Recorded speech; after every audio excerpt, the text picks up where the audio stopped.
Do you need $2,000 carbon fiber wheels for your $4,000 mini bike? Of course not. Welcome to my channel.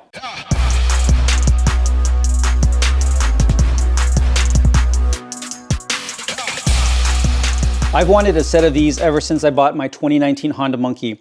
At the time, I think these wheels actually said Grom around the front, the ring here on the front of the wheel, which I thought looked a little bit cheesy for the Monkey, but at the time, the Grom was really the only mini moto that Honda was making before the Monkey, and then a whole bunch of other bikes started to come out. But they're pretty expensive, so didn't buy them for the Monkey. Since then, I put together several 12-inch mini motos that I wanted to buy these wheels, but couldn't find an excuse to. And now that I'm working on the Dax project, looked at them again, still don't have an excuse, but I bought them anyway. From a performance perspective, these are super lightweight. They're about half the weight of the stock wheel. So unsprung weight is significantly more important than the static weight. So quicker acceleration and better braking distance. These are really performance wheels. Kind of silly that I'm putting them on a 12 horsepower Honda Dax, but I think they're going to look super cool. This particular version I bought from Steady Garage, and they have these white logos as opposed to the standard, I think it's yellow and red that come usually on these BSTs.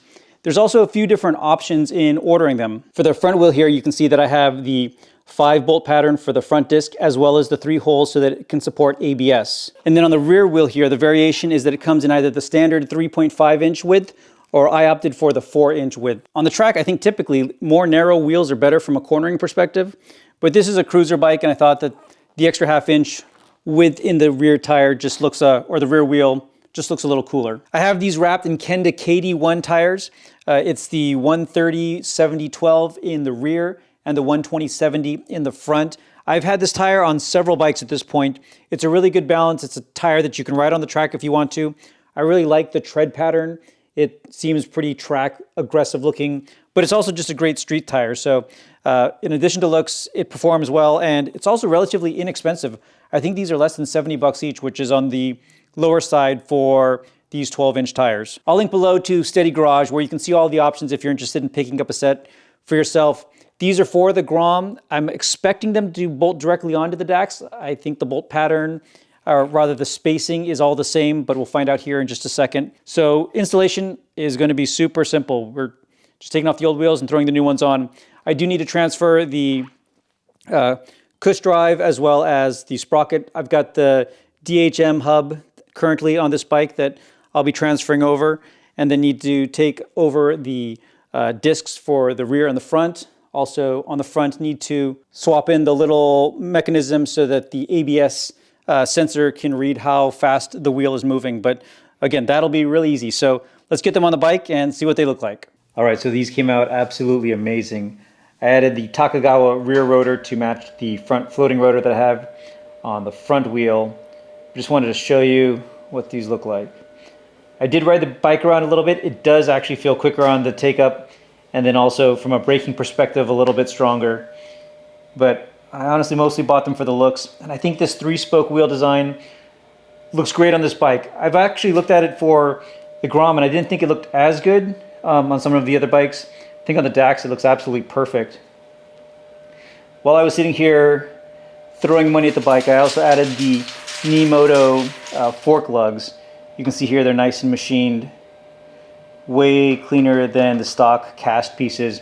And the stock cast fork lugs were one of the last things on the bike that were just kind of janky. There's actually a couple of very small things left, but otherwise I've touched almost everything on the bike at this point. But yeah, these BST carbon fiber wheels look absolutely amazing. On the front wheel here, everything just bolted directly up. The BST wheels actually come with their own front spacers here, so you don't use the stock spacers. These aluminum ones, they're lighter, they also look gorgeous, but the front wheel just bolted directly up. On the rear wheel here, I did have to make some adjustments. So the rotor on the original Grom wheels are about 5 millimeters closer to the swing arm, and because of that, the spacing for the caliper is a little bit off. Now, I've got a lot of aftermarket stuff going on here. I have an over-racing swing arm as well as an over-racing bracket for my Brembo caliper. So I was able just to use a couple of spacers in here instead of the supplied spacer that comes with the BST kit, and then a slightly smaller spacer here than the one that came with the over-racing kit. If you're running the stock caliper though, MotoBros actually makes a kit that has both a spacer and a modifier for the stock caliper to make it all bolt up really easily. So I'll link in the description below to that. If you're running an aftermarket setup like I am, it's pretty easy just to use a couple of spacers in different places to get everything lined up the way that you want it. But in the end, everything is perfectly centered and lined up, and the bike rides and looks awesome. So again, just a really quick video showing off these wheels that I've wanted for a really long time, and I think they're perfectly at home here on my Dax 125. I'll link in the description below to the BST wheel set on Steady Garage. Also, I'll link from Dro Sport to the Nemoto front fork lugs that I'm running. The machining on these are absolutely fantastic, and I think with everything else I've done to the bike, I might as well go premium on everything. And then I'll also link to the MotoBros spacing kit in case you want to run this BST wheel set with the stock caliper. Again, if you're using aftermarket caliper like I am, it's really easy just to use a couple of small spacers to get everything lined up just right. But anyway, love the way this bike is shaping up and looking. There's honestly not too many things left that I can do to, I think, enhance it aesthetically. I'm sure I'll end up replacing things. I know a couple of companies are working on different exhausts that I'm sure I'll try out, but really enjoying the bike. Hope you guys are enjoying watching me build it. Thank you all very much for watching. Stay tuned for more videos and keep on building.